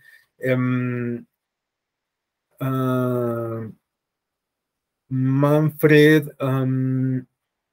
Ay, se me olvidó ahorita el apellido. Ahorita lo recuerdo, pero este autor alemán es uno de los clásicos de la comunicación en general y en particular de la comunicación política, porque nos habla de una clasificación histórica que han tenido los medios de comunicación. Prost se llama, Manfred Prost. nos habla del desarrollo que han tenido los medios de comunicación a lo largo de la historia y del desarrollo de la humanidad misma. La clasificación que él propone o la nomenclatura que él propone para su clasificación es muy básica, ya que él divide los medios en primarios, secundarios y terciarios. Esta clasificación se vio robustecida por otro autor igualmente de origen alemán. Ahorita les digo también el nombre de este autor, quien complementa el esquema de Prost, sumando la clasificación de medios cuaternarios. Rápidamente les explico a qué se refiere cada una de estas clasificaciones. Bueno, los medios primarios se refieren a los medios de comunicación que no requieren de ningún instrumento, de ningún aditivo tecnológico para lograr justamente establecer estos vínculos comunicacionales. En el caso de los medios primarios, en realidad estamos hablando, por ejemplo, de cuestiones como el habla o de cuestiones como la escritura, ¿no? Estas pinturas rupestres de los hombres de las cavernas que se han vuelto, bueno, ya milenarias, evidentemente, pues nos dan cuenta de una forma de comunicación que encontraron en las primeras generaciones de seres humanos que habitaron la Tierra, ¿no? Esta forma de expresarse en la piedra, utilizando algunos utensilios igualmente rudimentarios. Pero la forma más básica de comunicación que sigue perdurando hasta nuestra era, pues se refiere justamente a la expresión verbal, ¿no? A la comunicación hablada. Hoy en día, esta comunicación, reitero, sigue estando presente y cuando hablamos de comunicación política, pues la podemos advertir, por ejemplo, en el caso de los mítines de campaña, de las actividades proselitistas que se hacen a ras de tierra. Ahí no necesitamos en realidad de un dispositivo como para que el emisor del mensaje pueda lograr establecer un vínculo comunicacional con su electorado. Basta con que separen un templete, el candidato en cuestión, la candidata en cuestión, y se dirija a la audiencia para poder transmitir su mensaje, ¿no? Bueno, la siguiente clasificación que nos propone Frost se refiere a los medios secundarios. Estos medios secundarios sí demandan ya la incorporación de algún tipo de aditamento, de algún elemento que deviene del desarrollo tecnológico. Aquí podemos identificar sobre todo la aparición de la imprenta que permitió justamente difundir mensajes a través de impresiones, a través del papel, de manera masiva, o bueno, de manera masiva para la época, ¿no? Esto, pues, por supuesto que se relaciona con el desarrollo que ha tenido la prensa escrita. Sé que en algunas ocasiones se considera un pleonasmo hablar de prensa y escrita, justamente porque históricamente la prensa ha sido impresa en medios de papel, aunque también ya estamos entrando en una etapa en donde el papel comienza a ser desplazado. Ya sabemos que muchos medios de comunicación, pues ya más bien se difunden a través de Internet, y ven también cómo ha cambiado la dinámica en términos incluso de suscripciones, ¿no? Antes uno pagaba su suscripción al Reforma, por decir algo, al Universal, y pues bueno, ya entregaban el periódico en casa o en la oficina, dependiendo. Ahora uno paga su suscripción para poder conocer el contenido del diario en línea, ¿no? Hay ciertos contenidos para algunos casos, como el Universal, por ejemplo, que están disponibles para el público en general, pero hay otros contenidos que son exclusivos para la gente que paga la suscripción. Bueno, el caso es que la prensa tradicional se inscribe en esta categoría de medios secundarios porque requiere de un aditamento, en este caso la imprenta, para poder transmitir el mensaje de manera masiva. La tercera clasificación, que se refiere justo a los medios terciarios, se refieren a los medios tradicionales electrónicos, es decir, la radio, la televisión y el teléfono. Estos medios de comunicación identificados por Prost permitieron expandir justamente la comunicación de manera masiva, pues prácticamente en cualquier país del mundo, ¿no? Esta comunicación sigue estando presente, aunque ya comienza a verse desplazada por los medios digitales. Y estos medios digitales son justamente la aportación que hace este último autor.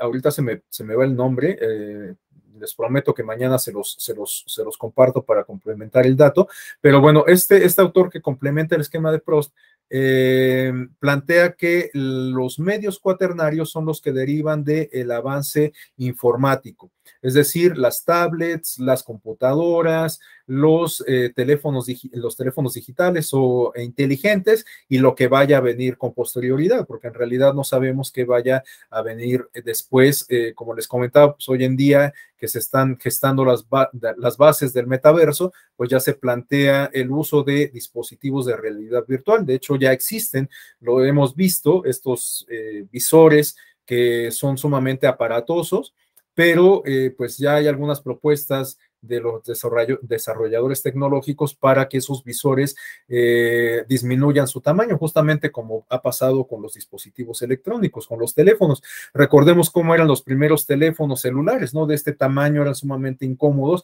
y ahora pues un teléfono celular cabe en la palma de la mano, literalmente. Bueno, pues seguramente algo similar va a pasar con estas herramientas de realidad virtual. Ya no vamos a utilizar esos visores que nos cubren toda la cabeza, sino vamos a utilizar esas gafas como las que podemos ver en películas como Misión Imposible y algunas otras de ciencia ficción, en donde pues vamos a poder compaginar justamente el mundo físico con la realidad virtual, ¿no?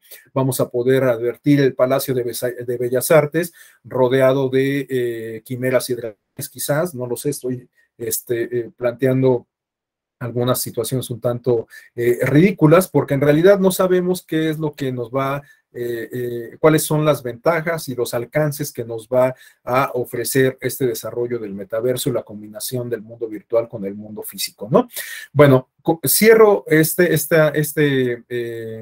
espacio para explicar esta evolución de los medios de comunicación, únicamente haciendo hincapié en que si bien los medios digitales han comenzado a desplazar los medios electrónicos tradicionales como la radio y la televisión, creo que todavía no hemos logrado un desplazamiento por completo. Yo considero que la radio y la televisión no han quedado todavía completamente desfasadas por los medios digitales, y no es una opinión que yo sostenga a partir de mi percepción, sino que hay incluso algunas mediciones que dan cuenta de esto. Para el caso mexicano tenemos, por ejemplo, la encuesta nacional de uso de tecnologías en los hogares del INEGI y la encuesta nacional de cultura cívica también del INEGI que llevó a cabo con el INE, y que dan cuenta de cómo todavía un amplio sector de la población mexicana sigue identificando en la televisión como su principal medio de información, ¿no? Sobre todo las generaciones adultas. Bueno, esto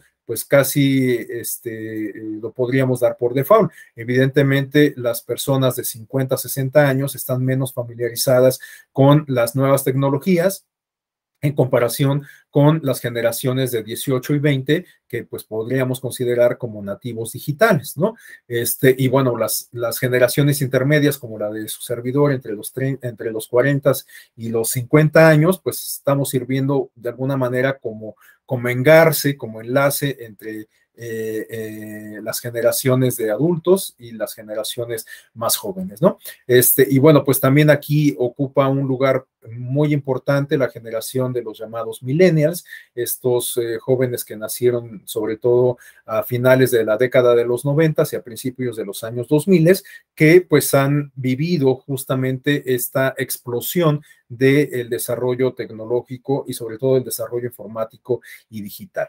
Bueno, entonces yo me resisto a creer que ya los medios digitales han desplazado por completo a los medios tradicionales, y también algo que sostiene esta hipótesis es que los medios digitales han recogido de alguna forma también los medios electrónicos, y estos también se han visto nutridos por los medios digitales, de tal suerte que hoy vemos, por ejemplo, en programas de revistas, en estos programas que pasan por las mañanas de 8 a 12 del día, algunas secciones en donde se recogen algunos contenidos de lo que se genera y se circula en las redes sociales. Vemos que también en estos programas de revista, en programas de entrevista, en programas de espectáculos, se invita a influencers, a líderes de comunicación o a líderes de opinión, o que podríamos considerar ahora líderes de opinión en los medios digitales, ¿no? Pero vemos también que en el caso de los medios digitales, pues podemos encontrar podcasts, podemos encontrar plataformas en donde se encuentra en Internet o está disponible en Internet la señal de una televisora o la señal de una radiodifusora en particular, etcétera. Entonces hay como una retroalimentación, un intercambio, un enriquecimiento mutuo entre los medios tradicionales y los medios digitales, sin que estos hayan logrado desplazar por completo a los medios electrónicos tradicionales. Les digo, no es solo una opinión, hay algunos estudios que dan cuenta de ello. Y bueno, para concluir con esta parte de las clasificaciones, tenemos que también la comunicación se puede clasificar en atención al tipo de mensaje, cuando el mensaje es público, cuando el mensaje es privado, también en atención al canal sensorial, cuando este es auditivo, visual, etcétera, en atención al medio de comunicación, bueno, ya esto lo hemos comentado también, comunicación que se da a través de la televisión, a través del radio, a través del internet, de redes sociales, etcétera, y también la comunicación se puede clasificar en atención al propósito ulterior, al fin o al objetivo que persigue, ¿no? Puede ser un fin meramente informativo, puede ser un fin social, puede ser un fin comercial, puede ser un fin político, ¿no? Bueno, cuando hablamos de un fin informativo, podemos hablar, por ejemplo, de eventualmente los mensajes que difunden justamente los medios propiamente informativos, ¿no? Los medios de comunicación de cobertura de la realidad, ¿no? Quienes realizan ejercicios periodísticos propiamente, ¿no? Aunque digo que eventualmente, porque también puede ser que esta información que se presenta con fines aparentemente informativos, eventualmente puede tener un fin diverso, ¿no? Volvemos a citar el caso de los Estados Unidos. Puede ser que los noticieros de la cadena de Fox, bueno, pues den, por supuesto, una cobertura a determinado evento, pero que no, con el propósito de generar o de obtener un fin ulterior. En este caso, pues, el fin ulterior quizás consista en modificar las preferencias electorales en beneficio del candidato republicano, ¿no?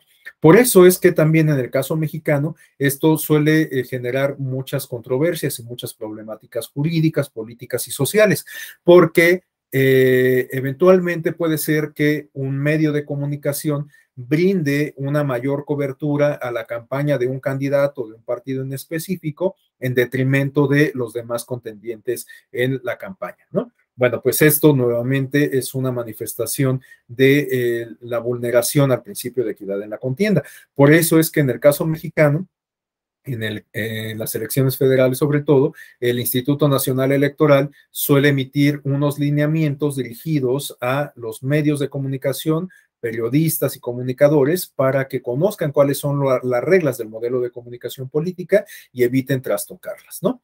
Bueno, entonces hay ciertos medios medios de comunicación que persiguen fines informativos, pero eventualmente algunos de estos fines informativos también pueden tener una repercusión en el ámbito político, o los fines informativos pueden también ser fines políticos, ¿no? De hecho, en algún momento en alguna clase del diplomado, uno de los módulos que ustedes van a tener oportunidad de desarrollar con el doctor Luis Jaime González, se van a dar cuenta de la importancia de la construcción de la noticia, ¿no? Porque dependiendo de las líneas editoriales de los medios de comunicación, se construye la noticia sobre un evento de la realidad en específico. Esto es lo que explica justamente que un accidente, una manifestación, un meeting, una declaración de una figura pública sea cubierta por toda la comunidad periodística desde distintas perspectivas, ¿no? Esto lo podemos advertir desde los propios encabezados que dan cuenta de la noticia en cuestión, ¿no? No sé, solo por citar un ejemplo, estaba escuchando en la mañana muy temprano la noticia de una confrontación que tuvo el gobernador de Jalisco con gente de la Universidad de Guadalajara. Bueno, pues ahí justamente el encabezado radiofónico era increpan a el gobernador de Jalisco, ¿no? Pero después, al escuchar los encabezados de la prensa nacional, pues había distintas expresiones sobre el mismo, ¿no? Sobre el mismo evento. Se confronta Alfaro con comunidad universitaria, por ejemplo. Entonces, estamos hablando del mismo evento, pero la cobertura noticiosa, la forma en que se transmite esa información, pues varía en atención muchas ocasiones de la línea editorial del medio que difunde la noticia, ¿no? Les digo, esto lo van a conocer con mayor detalle con el maestro, con el doctor Luis Jaime González. Bueno, la comunicación social, pues puede tener también muchas dimensiones. De hecho, yo no sé en realidad por qué en el caso mexicano la comunicación, algunas dimensiones de la comunicación política se les denomina social. Por ejemplo, la comunicación que proviene de las instituciones públicas, se le denomina social, aunque en realidad pudiera ser más bien considerada como política, ¿no? Porque proviene de un actor de naturaleza política, una institución pública. Bueno, los fines comerciales que persigue la comunicación o los procesos de comunicación que se generan justamente en el ámbito de la comercialidad, en el ámbito del marketing, pues se refieren justamente a las cuestiones relacionadas con las ventas, ¿no? Posicionar un producto con el objetivo de que este producto se venda todavía con mayor frecuencia, que se incrementen las ventas, para decirlo de manera llana. Y bueno, pues ya sabemos que la comunicación política puede tener también distintas manifestaciones, distintas dimensiones, y de hecho sobre eso nos vamos a enfocar el día de mañana. Pero como les decía, con la idea de que esto no se convierta en un monólogo, pues ahora en estos 20, 25 minutos que nos quedan, quisiera abrir los micrófonos como para escuchar sus opiniones, sus reflexiones en torno a esto que he venido comentando, y sobre todo me interesa mucho escuchar si alguien está formado en la comunicación y el periodismo, pues que nos dé su opinión especializada sobre esto que estoy comentando, porque bueno, no sé si yo lo comenté, pero yo no soy comunicólogo, tampoco soy abogado, soy sociólogo, y bueno, pues conozco algunas cuestiones de estas otras dos disciplinas, del derecho y de la comunicación, pero en realidad mis bases profesionales pues no son especializadas en en ninguna de estas dos disciplinas. Entonces, pues sí me interesaría conocer, por supuesto, la opinión más experta, si es que contamos en la audiencia con personas formadas en los medios y en la comunicación. Entonces, bueno, pues les cedo ahora el uso de la voz por si alguien desea hacer algún comentario. Estoy casi seguro que don Carlos Oropesa sí tendrá por ahí algo que decirnos, pero bueno, pues la opinión o bueno, la invitación es abierta, como lo comenté desde el inicio. Entonces, bueno, pues quien desea hacer alguna intervención, por favor, adelante.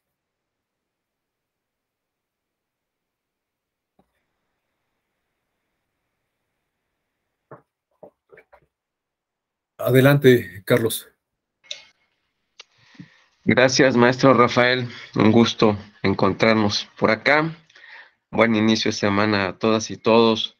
Pues muchas gracias por tu amplia explicación sobre estas clasificaciones diversas sobre qué es la comunicación y cómo podríamos clasificarla. Aquí me gustaría compartir con ustedes, contigo, el tema de la efectividad de la comunicación, si se vale el término, en cuanto al objetivo que se plantea el que emite el mensaje y la respuesta que espera a su mensaje.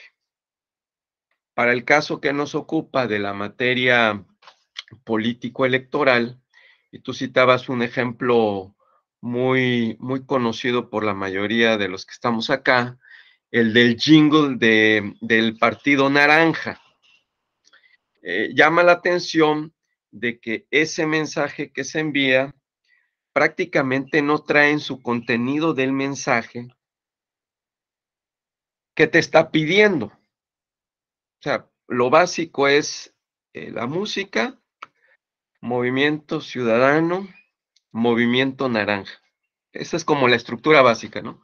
Movimiento Ciudadano, Movimiento Naranja. No te dice vota por mí, soy la mejor propuesta para Jalisco, para Nuevo León, para México, para América Latina, no te dice nada de eso. Sin embargo, la efectividad, y es el punto que quiero plantearles, la efectividad del mensaje que se pudiese medir en cuanto al número de votos, así como la mercadotecnia comercial se va midiendo en las ventas que se obtiene de un producto o de un servicio, la pregunta es si la efectividad en, en el mensaje, en el objetivo que se propone el emisor del mensaje, se pueda medir en cuanto a solo los votos o hay otros factores de medición. Me explico. Lo lógico por lo que lo asociamos que es un partido político es que se mida por votos. Sin embargo, si la efectividad del mensaje la midiésemos por el efecto de recordación o de fijación en la memoria de la población en general, a lo mejor ese mensaje es más efectivo con otro propósito. Por ejemplo, en algunas fiestas y en algunas reuniones, como parte del catálogo de las canciones a bailar, meten esa canción para bailar, no para votar, ojo, para bailar, o sea, recreación, no votación, no necesariamente votación.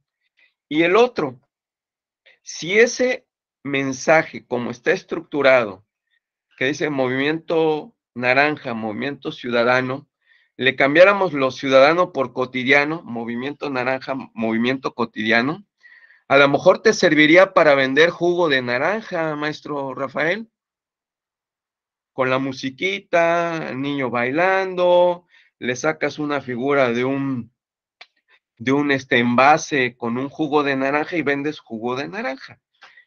Y a lo mejor, y esta es una hipótesis, a lo mejor se vende más el jugo de naranja que los votos que obtiene Movimiento Ciudadano. Efectivamente, Movimiento Ciudadano ha avanzado de, digamos, de su piso tradicional como del 3%, maestro Rafael.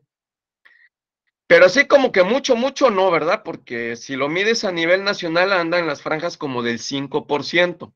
En las elecciones que hubo este año en los 6 entidades, más o menos en promedio fue unos más, otros menos, 5%, exceptuando Quintana Roo, donde logró el 13% esta opción política, ¿no? Entonces, la inquietud que me surge ante estas distintas clasificaciones, doctor, es si se puede medir la efectividad del mensaje en función del objetivo que se propone el emisor del mensaje y que lo puedas medir en función de la respuesta que obtienes, ¿no? Digo, en política podríamos pensar que solo son los votos, pero ¿será que solo se puede medir la efectividad en función de la respuesta de los votos? ¿O habrá otras dimensiones y otras categorías que nos permitan medir la efectividad de ese mensaje, a lo mejor no solo con el voto, sino con el efecto de recordación en los ciudadanos, ¿no? Otras herramientas, otros instrumentos que permitan determinar que es un buen mensaje que está llegando y que a lo mejor también hay otra cosa, maestro Rafael. A lo mejor ese mensaje no cumple con un solo objetivo, puede cumplir con 2 o con 3. Entonces, es muy interesante este tema de la clasificación de la comunicación porque yo tengo esa inquietud sobre el tema de la efectividad de los mensajes. Es cuanto, muchas gracias. Al contrario, Carlos, muchas gracias. En un momento le cedo el uso de la voz a Pablo. Únicamente reacciono rápidamente a los comentarios de Carlos, que, bueno, pues abre muchas aristas, ¿no? Podríamos llevarnos otra media hora sobre lo que está reflexionando. Únicamente yo señalaría algunas cuestiones muy puntuales. Esto que comenta Carlos sobre la efectividad, hablando en específico de comunicación política y muy en particular de propaganda electoral, ya lo había yo comentado, es difícil encontrar esta relación causa-efecto entre la campaña y el incremento de votos, ¿no? Tiene razón Carlos en el sentido, yo ya lo había dicho, justamente haciendo alusión a la experiencia del Movimiento Ciudadano, que la campaña puede ser exitosa en atención a lo que comenta Carlos, justamente, ¿no? Cómo ya se ha vuelto incluso un tema de la cultura popular, y esto me lleva también a retomar lo que ya planteaba de cómo resignificamos ciertas cosas, ¿no? O sea, aquí el objetivo era un jingle con fines políticos y ahora se ha convertido en un jingle que puede ser utilizado para otras cuestiones, como bien lo comenta Carlos Oropesa, ¿no? Yo también tenía por ahí documentado que durante las elecciones de 2018, si no me equivoco, no me acuerdo si es la de 2018, sí, casi estoy seguro, 2018, esta canción se tocaba hasta en los bares y los antros, ¿no? Entonces, bueno, pues ahí vemos cómo se resignifican algunas de de estos contenidos. Y bueno, también para cerrar la idea, quisiera hacer alusión, no por una,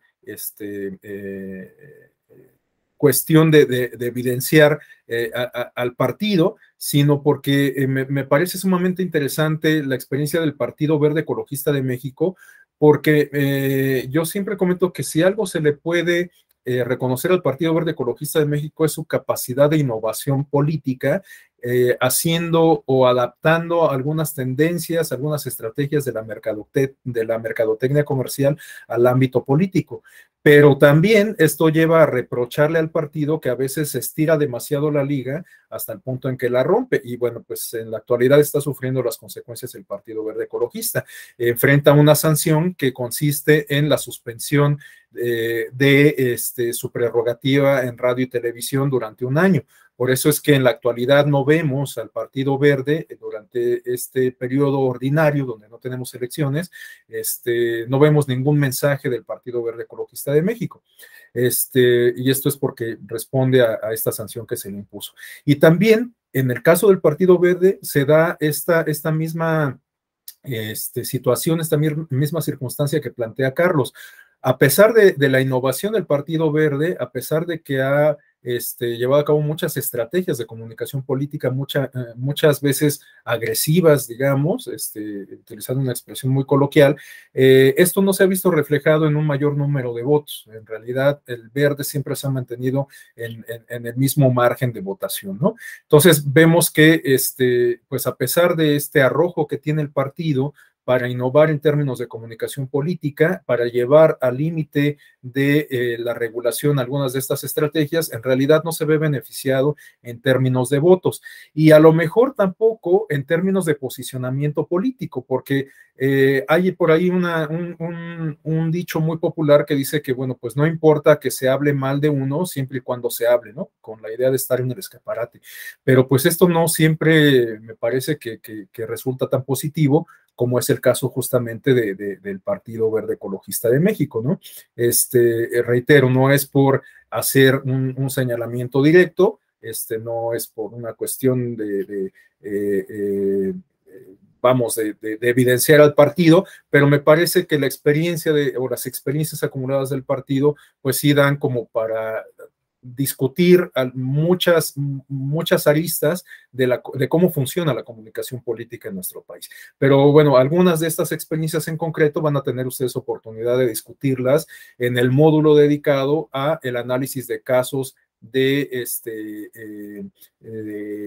propaganda y comunicación política del Tribunal Electoral. Sobre todo va a estar enfocado ese módulo a la comunicación digital, ¿no? Bueno, adelante por favor Pablo y después Jonathan. Gracias, maestro Rafael Caballero. Buenos días a todas y a todos. Bueno, nada más es invitar un poquito a la reflexión sobre, creo que son 3 puntos, ¿no? La primera, coincido con usted, maestro, en el sentido de que sí los medios masivos siguen siendo un gran influenciador para la elección de los ciudadanos, las tomas de decisiones, y reflexionar sobre esta migración que ahora están haciendo esos grandes medios masivos de comunicación a las plataformas digitales y a las redes sociales principalmente, ¿no? Ya vemos que ahora sus personajes, todas estas creaciones que ellos han hecho en la televisión o en el radio, ahora se están apropiando un poco del espectro, ¿no? Y aquí viene la parte de la reflexión, recordar como ciudadanos, como comunicadores, como sociólogos o servidores públicos, que los medios de comunicación pues son un negocio y lo que ellos van a buscar pues es obtener ese recurso que es la publicidad y dicha publicidad pues se genera a partir de nuestros impuestos. Eso es la primera parte de la reflexión. Lo otro que me gustaría retomar un poco de lo que decía Carlos Oropesa es el tema de los jingles.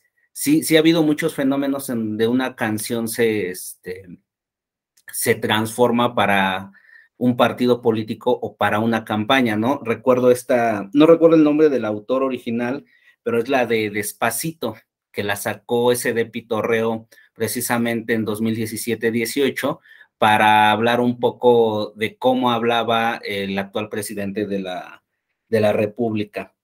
Y retomando un poco esta apropiación y tomando el emblema de Movimiento Ciudadano, efectivamente coincido con Carlos en que el tema de Yahweh pues no, como que se pierde en la textura, se pierde el mensaje original, pero algo que me parece importante, quizá no todos estemos, yo soy reportero, entonces estoy como muy pegado a lo que va sucediendo en los medios de comunicación, en las redes sociales, en cuanto a comunicación. Hay un caso muy anecdótico, lo voy a retomar para explicar lo que veo y lo que creo que sucede con Movimiento Ciudadano, es el debate para la presidencia cuando son los candidatos Diego Fernández de Ceballo, Ernesto Zedillo y Cuauhtémoc Cárdenas. En el debate, Diego Fernández de Ceballo le dice a Cuauhtémoc Cárdenas: a usted ya lo conozco y con usted no tengo nada que hablar. Con el que voy a hablar es con el doctor Zedillo, haciendo alusión a que ya no hay propuestas, a que ya conoce todo.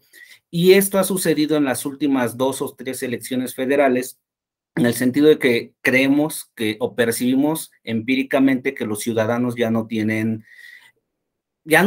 en las propuestas de los partidos y que tampoco los partidos y toda esta gente en la política ya no genera propuestas reales. Y entonces Movimiento Ciudadano genera o se hacen llamar lo que son la tercera vía. Hay una red social, hay un medio de comunicación que se llama La Tercera Vía, no sé si lo conocen, ha estado impulsando mucho esto del feminismo, y pues La Tercera Vía es una creación de Movimiento Ciudadano, específicamente de Jorge Álvarez Maínez. Entonces, ellos actualmente se están tratando de posicionar por una parte, con todo un discurso de mercadotecnia, de conocimiento, con jingles pegajosos, pero también a través de un medio de comunicación, y no dudo que haya otros, los desconozco, pero como tercera vía, ¿no? Que se apropia sobre todo de la causa feminista y de la equidad de género. Y pues es a grandes rasgos lo que les quería compartir y mi reflexión sobre esto que hemos estado escuchando de parte del maestro Rafael. Gracias. Muchas gracias, Pablo. Igualmente muy interesante su intervención. Muchas gracias. Voy a omitir mi réplica por cuestión del tiempo para darle el uso de la voz a Jonathan. Adelante, Jonathan Montes de Oca, por favor. ¿Qué tal? Buenos días. Espero que sí me escuchen bien. ¿Sí? Ok. Solo igual un comentario de esa parte, como van a hacer ese análisis o esa comparativa entre, si bien el Partido Verde ha estirado tanto la liga, y a pesar de que sí se ha hecho como mucho eco de todo, de él como partido, como hasta cierto punto que vulnera un poco los principios electorales, en caso de esto de los influencers, cuando los sancionan, hay que checar, bueno, sería importante como hacer ese análisis con Movimiento Ciudadano, que justamente en el caso del gobernador Samuel García, usa también, digamos, como ese espectro de las redes sociales y lo sabe encaminar y sabe llevar su objetivo, que al final se logró él ser gobernador de Nuevo León. Entonces habría que ver cómo el Partido Verde estira tanto la liga, no logra su objetivo, no es efectiva su comunicación, su medio de comunicación, porque no logra los votos que necesita, o más bien no logra hacerse eco o engrandecer el partido. Pero como Movimiento Ciudadano, quizá a partir de ese primer jingle, donde simplemente pues lo dejó y ahí se quedó en la memoria cultural, hasta por así decirlo, pero ahora ya va como retomando como un cierto carácter y quizá a lo mejor en un futuro, ya con la experiencia, con un bagaje, pueda lograr que su objetivo sea mayor, o sea, que tenga un mayor alcance. Y ahorita que lo comenta el compañero Pablo Luna, yo no sabía de esta tercera vía, pero entonces quiere decir que sí está queriendo ganar terreno a través de todo su medio de comunicación. Eso sería todo. Gracias, Jonathan. Bueno, sí, hago eco de ambos comentarios. Rápidamente un comentario de mi parte. Me parece que el tema de las redes sociales y las nuevas tecnologías dan la pauta para que muchos actores políticos se posicionen. Y también hay que considerar que en el caso mexicano, con todo y que nuestro modelo de comunicación política está muy regulado, hay quienes consideran que incluso está sobreregulado, el tema de las nuevas tecnologías, en particular redes sociales e internet, ha quedado fuera, no está regulada esta comunicación que se genera en y a través de las nuevas tecnologías, las tecnologías digitales. Entonces, eso plantea también un terreno un tanto pantanoso porque se han venido fijando criterios a partir de experiencias concretas, ¿no? Es decir, que se ha establecido alguna suerte de regulación, pero más bien no en instrumentos de derecho positivo, no en leyes, sino en función de líneas jurisprudenciales, es decir, a partir de sentencias que han sido emitidas, sobre todo por el Tribunal Electoral del Poder Judicial de la Federación. Por ejemplo, en el caso de Samuel García en específico que se estaba comentando, se ha fijado un criterio muy interesante que se refiere a cómo cuando hay un vínculo entre un influencer y un candidato en cuestión, bueno, ese vínculo tiene que ser valorado para tomar una decisión respecto a una experiencia concreta, que fue lo que pasó con Samuel García, porque ustedes recordarán que en esta elección para la gubernatura se le atribuían un rebase de tope de gastos de campaña por haber obtenido beneficios en especie representados por los posteos, las menciones que había hecho su esposa, Mariana Rodríguez, en sus redes sociales, ¿no? Considerando, este fue el razonamiento del INE, considerando que ella genera recursos a partir de las menciones y posteos que hacen sus redes sociales, bueno, pues se estima que las menciones que hizo sobre la campaña de su esposo, pues implicaban justamente un beneficio en especie, ¿no? Si no hubiera habido ese vínculo matrimonial, muy probablemente sí se hubiera actualizado esta hipótesis del Instituto Nacional Electoral, pero en opinión de la Sala Superior, bueno, lo deseable en una unión matrimonial es que quienes la integran se apoyen mutuamente, de tal suerte que pues ahí Mariana Rodríguez simplemente estaba apoyando las aspiraciones de su esposo, ¿no? Claro, es un criterio que finalmente está a discusión y que además plantea también un precedente importante, porque a lo mejor ahora en la mente más maquiavélica de algunos candidatos, pues se van a casar con influencers como para que les apoyen. Reitero, puede ser que sea algo muy maquiavélico el pensar que se construya una campaña a partir de una vida simulada, pero bueno, pues en términos de marketing, esto es algo que ya se ha visto en muchas ocasiones, ¿no? Para no poner ejemplos de México y no herir susceptibilidades, vamos de nuevo con el caso de los Estados Unidos. O sea, Donald Trump estaba casado con una modelo, ¿no? Con Melania Trump, quien tenía un amplio reconocimiento público, ¿no? Y así como Trump, pues hay muchas otras figuras en México, en Estados Unidos y en otras latitudes, en donde los políticos se casan o se vinculan sentimentalmente con personas que tienen cierto reconocimiento público, apostándole justamente a ese factor, ¿no?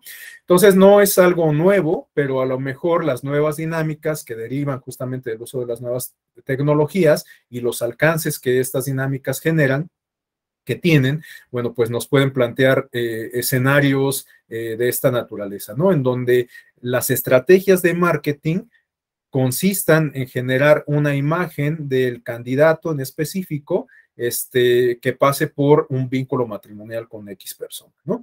Les digo, esto no es algo nuevo, pero pues a lo mejor ahora se puede observar con mayor recurrencia, atendiendo a las nuevas dinámicas y atendiendo incluso a criterios jurisdiccionales o jurisprudenciales como el establecido en este caso de Samuel García y de Mariana Rodríguez. Pero bueno, el caso va mucho más allá. Ustedes van a tener oportunidad de desmenuzar con mayor detalle las características del mismo y de muchos otros, reitero, en el módulo en donde discutan los criterios más recientes del Tribunal Electoral sobre comunicación política digital y en particular sobre propaganda digital. Bueno, pues yo dejaría hasta aquí la exposición, faltan 3 minutos para las 9. Sobre todo considerando que ahorita de inmediato empiezo otra clase, pues les pediría su comprensión para dejarlo hasta aquí. Nos encontramos el día de mañana, si les parece bien, podemos empezar a las 7:05 de la mañana, abriremos el aula a las 7, nuestro ingeniero Girel se encargará de hacerlo y pues bueno, nos iremos sumando entre 7 y 7:05 para las 7:05 en punto dar comienzo. ¿Les parece bien?